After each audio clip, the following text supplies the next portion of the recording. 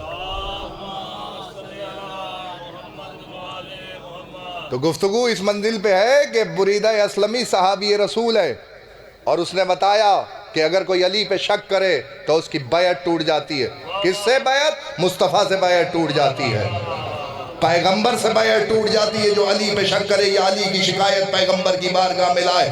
بیعت کا سلسلہ بڑھے گا. دیکھیے عزیزان گرامی، اگر ہاتھ وہی ہے جو قرآن کہہ رہا ہے ان الذین یبایعونک انما، توجہ فرماؤ میں جملہ آخری آپ کے حوالے کرو، ان الذین یبایعونک انما یبایعون اللہ.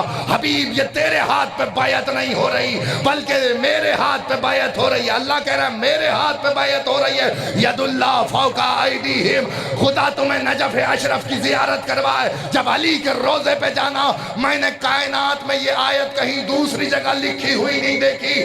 یا تو اللہ کے قرآن میں لی، یا اللہ کے قرآن میں ملی ہے، یا علی کے گنبد پہ لگا ہوئے پنجے پہ یہ آیت لکھی ہوئی ہے ید اللہ فوق ایدیہم. ید اللہ فوق ایدیہم، اللہ کا ہاتھ سب سے بلند ہے. توجہ فرماؤ میں جملہ آپ کے حوالے کرو جس کے لیے ساری محنت کر رہے ہوں. اے حبیب یہ تیرے ہاتھ پہ بیعت نہیں ہو رہی. اس کا مطلب مصطفیٰ کے ہاتھ کو اللہ نے اپنا ہاتھ کہا ہے. جو مصطفیٰ کے ہاتھ پہ بیعت کرے اس نے اللہ کے ہاتھ پہ بیعت کی ہے. تو اگر مصطفیٰ کہتے ہیں حسین منی وانا من الحسین، حسین مجھ سے ہے اور میں حسین سے ہوں، اور 28 رجب کو حسین ابن علی کہیں مثلی لا یبایع مثلہ، مجھ جیسا اس جیسے کی بیعت نہیں کر سکتا، تو اس کا مطلب یزید حسین سے نہیں اللہ سے بیعت مانگ رہا.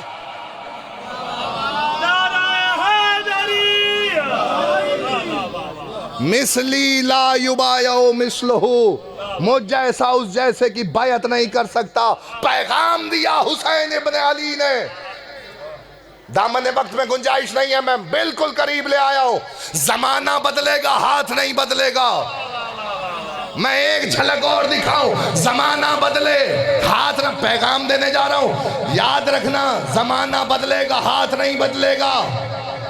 آپ کے اور میرے 8ویں امام علی رضا بادشاہ صلوات اللہ علیہ، زمانہ امامت جب آیا، ہارون مامون الرشید نے جب امام کو اپنا ولی عہد بنایا، سیاسی طور پہ ولی عہد بنایا تھا، دربار کھچا کھچ بھرا ہوا تھا، یا ایسے میں توجہ، یا ایسے میں مامون آگے بڑھا، مسجد لگی ہوئی تھی، امام رضا کو بٹھایا گیا کہ دربار بھرا ہے، اے والی خراسان ہاتھ بڑھائیے تاکہ لوگ آپ کی بیعت کریں، ہاتھ بڑھائیے تاکہ لوگ آپ کی بیعت کریں۔ امام رضا کا فکرہ سننا، یا امام نے کہا جو ایسے ہاتھ پھیلا دے وہ معصوم نہیں ہوتا۔ امام رضا علیہ السلام نے فرمایا جو ایسے ہاتھ پھیلائے وہ معصوم نہیں ہوتا۔ اس نے کہا فرزند رسول پھر بیعت کیسے لی جائے گی؟ کہ جیسے میرے جد رسول لیتے تھے ویسے بیعت لوں گا۔ کہ کیسے لیتے تھے؟ کہ اپنا ہاتھ بلند کرتے تھے۔ کہ لیکن کیا تو نے نہیں سنا ید اللہ فوق ایدیہم، اللہ کا ہاتھ سب پہ بلند رہتا۔ 8ویں امام کا زمانہ آ جائے، چلو جملہ تمام کروں، بات تمام کروں، اجازت ہے؟ دو فکرے پڑھو، بصدقہ محمد اہل بیت محمد، بات تمام کروں۔ ید اللہ فوق ایدیہم، اللہ کا ہاتھ سب سے بلند ہے، قرآن کی آیت ہے، حدیث نہیں ہے۔ مصطفیٰ تیرے ہاتھ پہ بیعت نہیں بلکہ میرے ہاتھ پہ ہے، اور مصطفیٰ کہہ رہے ہیں حسین و منی وانا من الحسین۔ ایک منزل اور دکھاؤں، چلو ہاتھ پہ ہی بات کو تمام کروں۔ آیت پڑھتا ہوں قرآن کی، بسم اللہ الرحمن الرحیم، ان اللہ یبشرک بکلمۃ منہ اسمہ مسیح عیسی ابن مریم فی الدنیا والآخرہ وجیہا فی الدنیا والآخرہ۔ کس کی بات ہو رہی ہے؟ مریم کو بشارت ہو رہی ہے ملائکہ کے ذریعے، مریم ہم تمہیں بشارت دے رہے ہیں اللہ کی طرف سے ایک کلمے کی، اللہ کے پاس سے ایک کلمے کی، جس کا نام مسیح ہے،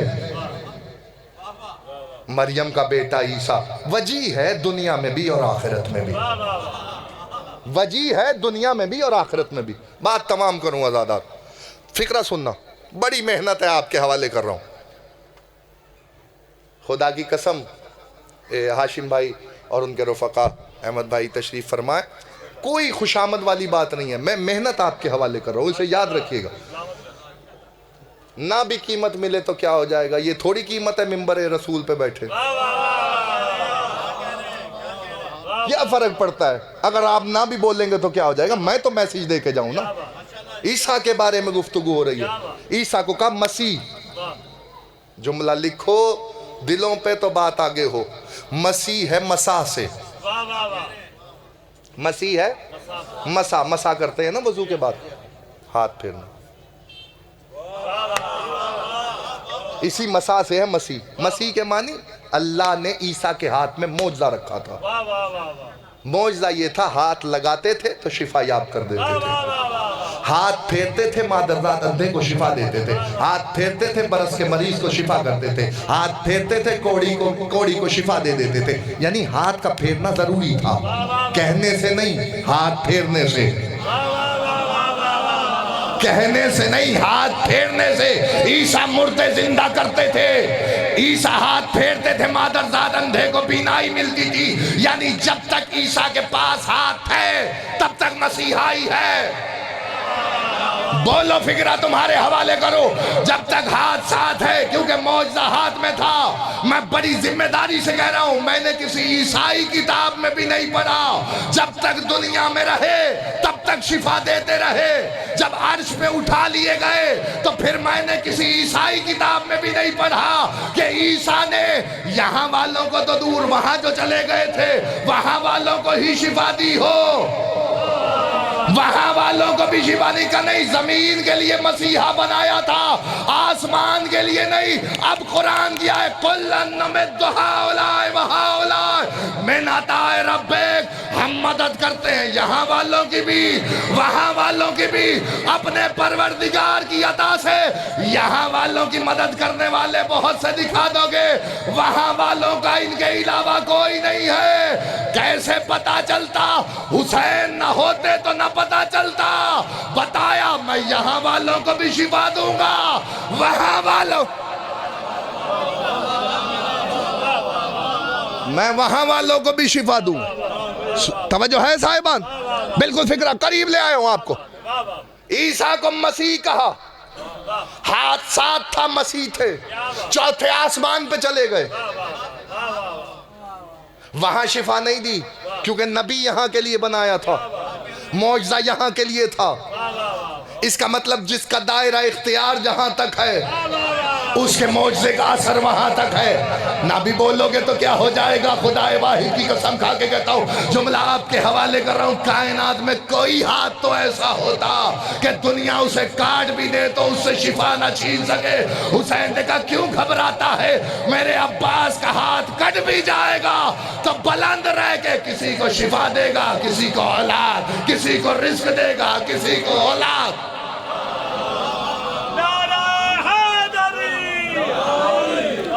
بس تمام کروں، آخری فکرہ آیت پڑھی ہے اسی لیے میں تمام کر رہا ہوں بات۔ وجیہن فی الدنیا والآخرہ، وجیہ ہے عیسیٰ دنیا میں بھی آخرت میں بھی۔ میں نے لغت میں تلاش کیا کہ وجیہ کے معنی کیا ہے۔ احمد بھائی، وجیہ کے معنی، آخری بات، وجیہ کے معنی جب لغت دیکھی تو پتہ چلا وجیہ کے معنی، توجہ، وجیہ کے معنی ہے کہ جب وہ بولے، توجہ کیجئے گا، جب وہ بولے تو مجمع لگ جائے اور سب اس کی طرف محو ہو جائیں، اسے دیکھیں کہ وہ کیا بول رہا ہے۔ قرآن نے کہا عیسیٰ وجیہ ہے اس لیے کہ جب عیسیٰ بولتے تھے تو مجمع لگ جاتا تھا اور سب محو زیارت عیسیٰ ہو جاتے تھے۔ عیسیٰ کلام کرتے تھے، عیسیٰ کلام کرتے تھے، لوگ دیکھتے تھے۔ میں نے ہاتھ باندھ کے کہا عیسیٰ آپ روح اللہ ہیں، عیسیٰ آپ کلمت اللہ ہیں، عیسیٰ آپ اللہ کی نشانی ہیں۔ آپ کو دیکھنے کے لیے دنیا جمع ہو جاتی ہے، لیکن کیا کروں عیسیٰ، آپ کا چہرہ دیکھنا عبادت نہ ہو سکا۔ میرا علی وہ ہے جس کے لیے پیغمبر نے کہا النظر علی علی عبادہ، علی کا چہرہ دیکھنا عبادت ہے۔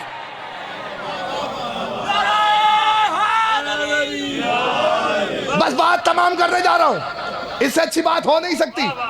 وجیہ وہ ہے کہ بولے تو مجمع لگ جائے۔ ایک وجیہ دکھاؤں، وہ عیسیٰ ہے جو بولے تو مجمع لگ جائے، وہ میسم ہے جو دار پہ آئے تو مجمع لگ جائے، آواز دے کے کہے لوگ میسم تو علی کی فضیلت بڑی بیان کرتا ہے، تو کہنے لگا کوئی اور بھی ہے فضیلت والا تو اس کی بیان کرو، علی کے علاوہ کوئی ہے نہیں۔ کہنے لگا اچھا میں نے سنا تو علی کو فلاں فلاں فلاں فلاں پہ فضیلت دیتا ہے، اس نے کہا تو ان کی بات کر رہا ہے، میں فضائل پڑھتا ہوں۔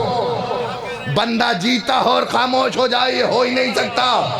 تقریر تو تمام ہونے جا رہی ہے۔ یا کہتے ہیں میسم سے کہنے لگا ابن زیاد دربار میں بند کر دے علی کے فضائل پڑھنا، اس نے کہا زبان کٹ سکتی ہے، فضائل علی نہیں بند ہو سکتے، اس نے کہا تیری زبان کھچوا دوں گا۔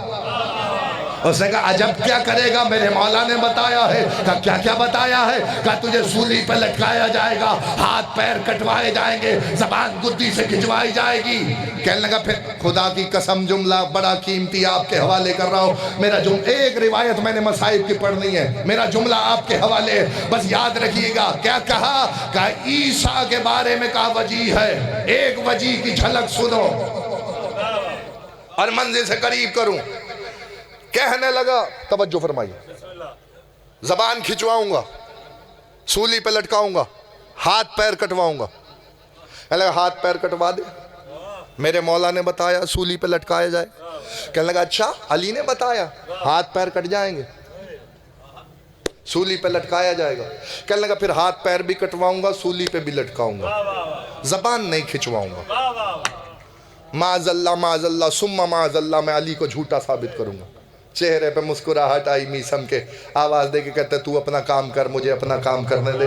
ہر کاروں سے کہتے ہیں جاؤ اسے سولی پہ لٹکا دو۔ میسم کو سولی ایسے نہیں گردن میں پھندا ڈال کے لٹکایا نہیں جاتا تھا، عرب کی سولی یہ ہوتی تھی کہ ہاتھ پیر باندھ دیے جاتے تھے اور پیر باندھنے کے بعد پیروں کی نسیں کاٹ دی جاتی تھی، ہاتھوں کی نسیں کاٹ دی جاتی تھی، لہو بہنا شروع، میں وجہ دکھانے جا رہا ہوں، ہاتھ پیر سے لہو بہنا شروع ہو جاتا تھا۔ لہو جب انسان کے جسم سے خارج ہوتا ہے تو دماغ سب سے پہلے پستی میں جاتا ہے، دماغ کام کرنا چھوڑتا ہے۔ میسم نے دار پہ آواز دی، اب بند آنکھوں سے آؤ کوفے والوں، تمہیں علی کے فضائل سناؤ۔ بندہ جیتا ہو مجلس میں بیٹھا ہو، مجلسی مجمع میرے سامنے ہے، چپ کر جائے یہ ہو ہی نہیں سکتا، میں سمجھوں گا ہی نہیں جس کا ہاتھ نہیں اٹھا وہ مجلس میں آیا کیوں ہے، میرا جملہ یاد رکھنا۔ آواز دے کے کہتے ہیں میسم آؤ کوفے والو، تمہیں علی کے فضائل سناؤ۔ یا تاریخ کہتی ہے دماغ تو کام کرتا نہیں بندے کا جب لہو جسم سے نکلے۔ میسم نے بتایا جب میرے دماغ پہ لہو کے نکلنے سے کوئی اثر نہیں ہوتا، مصطفیٰ کو بخار میں ہذیان کہتے ہیں۔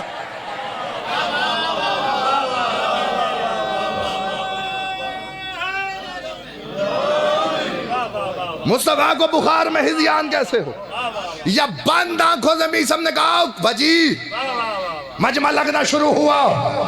پہلے جیتا جاگتا علی کے فضائل پڑھتا تھا، آج بند آنکھیں ہیں، لہو بہ رہا ہے، علی کی فضیلت پڑھ رہا۔ یا میسم کا اچانک لہجہ بدلا، لہجہ بدلنا تھا۔ میسم نے آواز دے کے کہا میرا علی وہ ہے جس کے لیے پیغمبر نے کہا انا مدینۃ العلم وعلی بابھا، میرا علی وہ ہے جس کے لیے پیغمبر نے کہا انا دار الحکمہ وعلی بابھا، میرا علی وہ ہے جس کے لیے پیغمبر نے کہا ضربۃ علی فی یوم الخندق افضل من عبادت الصغر، میرا علی وہ ہے جس کے لیے پیغمبر نے کہا لأعطین رأیت غدا رجلا کرارا غیر فرار، کل علم اسے دوں گا جو رجل ہوگا کرار ہوگا غیر فرار ہوگا۔ میرا علی وہ ہے جس کے لیے پیغمبر نے کہا برز الایمان گل ایمان جا رہا ہے، میرا علی وہ ہے جس کے لیے پیغمبر نے کہا یا علی تیری محبت پاکیزہ ولادتوں کی نشانی ہے۔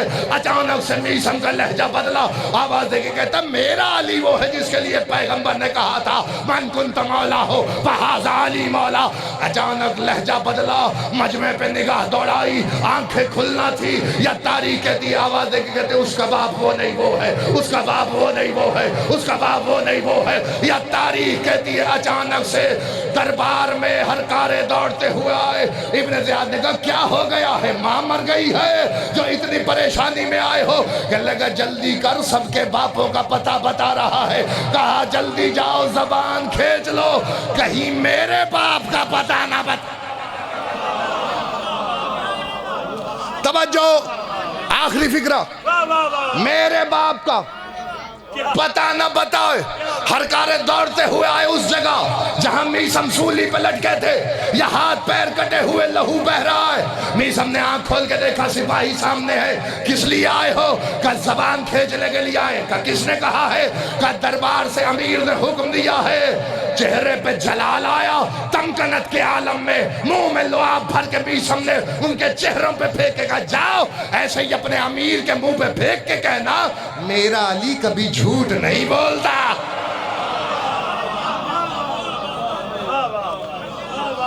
میرا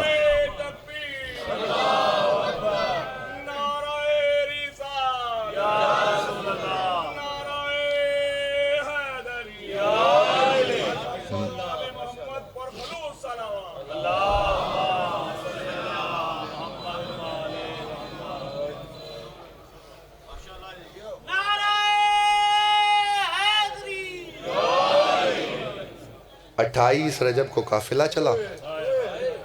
ایک روایت پڑھی مدینے میں کوئی تو ہوتا جو حسین کو روکتا۔ ایک فکرہ سن لو،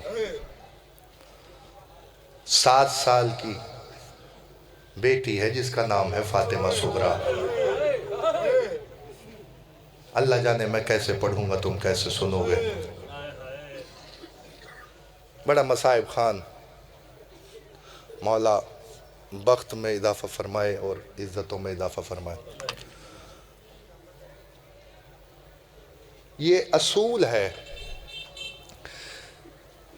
یہ بشری تقاضا ہے، یہ نفسیات ہے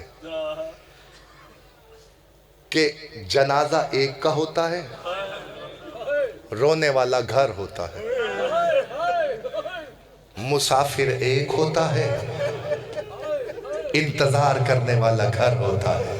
جملہ پڑھوں عزادارو، حسین نے فطرت کو الٹ دیا، انتظار کرنے والی ایک تھی،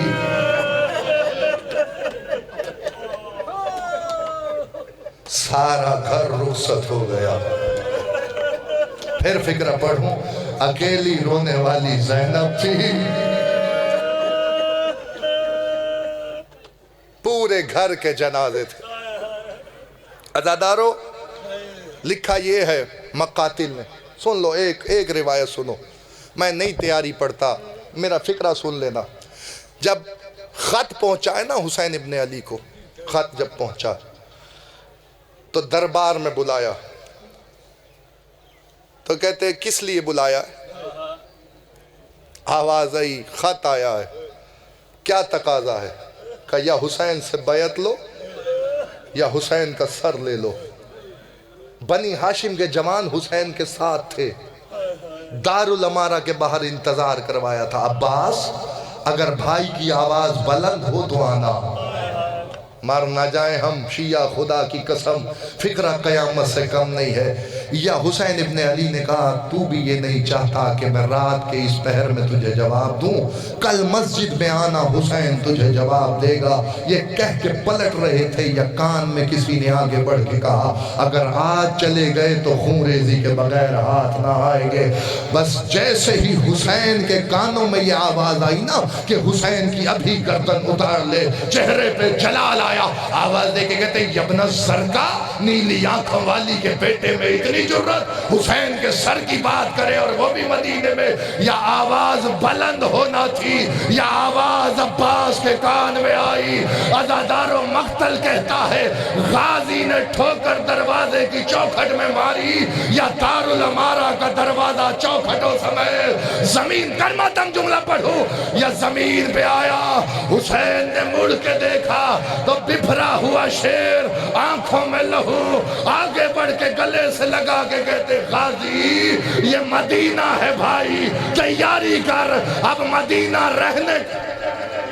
اجرکم اللہ، اجرکم اللہ، اجرکم اللہ۔ بس ایک فکرہ میں پڑھوں گا، روایت مکمل کرنا چاہتا ہوں۔ ادھر عباس سامان سفر کی تیاری میں مصروف ہوئے، یا مقتل کہتا ہے ساری رات حسین نانا کے روزے پر رہے، رو رو کے کہتے تھے نانا نواسا آوارہ وطن ہو رہا ہے، نانا اب حسین چراغ جلانے نہ آئے گا، نانا تیری امت اب مجھے مدینے نہیں رہنے دیتی۔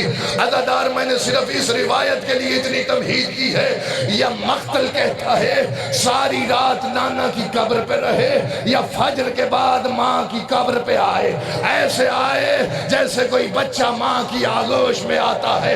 حسین کہتے تھے اماں اب حسین چراغ جلانے نہ آئے گا، یا قبر سے آواز آئی حسین تو تنہا نہیں جائے گا، ماں ساتھ ساتھ ہوگی۔ حسین نے مدینہ چھوڑا، زہرا نے بقیہ چھوڑا، حسین مکے آئے، زہرا مکے آئی۔ 8 شوال کو حسین، 8 ذی الحجہ کو حسین ابن علی نے احرام توڑے، یا فاطمہ زہرا ساتھ ساتھ ہے۔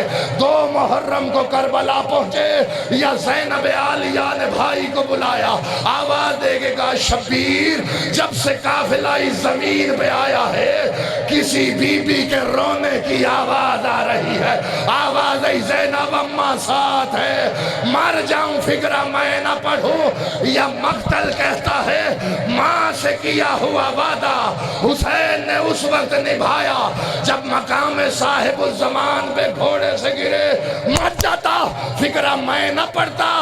مجھے اتنا بتا خدا تجھے کربلا کی زیارت کرائے، جب تو کربلا جائے تو دیکھنا باب سدرہ سے مقام صاحب الزمان بڑا دیر کا فاصلہ ہے، وہاں گھوڑے سے اترے ہیں، جہاں گھوڑے سے اترے وہاں قتل نہیں ہوئے، جہاں قتل ہوئے ہیں وہاں دفن نہیں ہوئے۔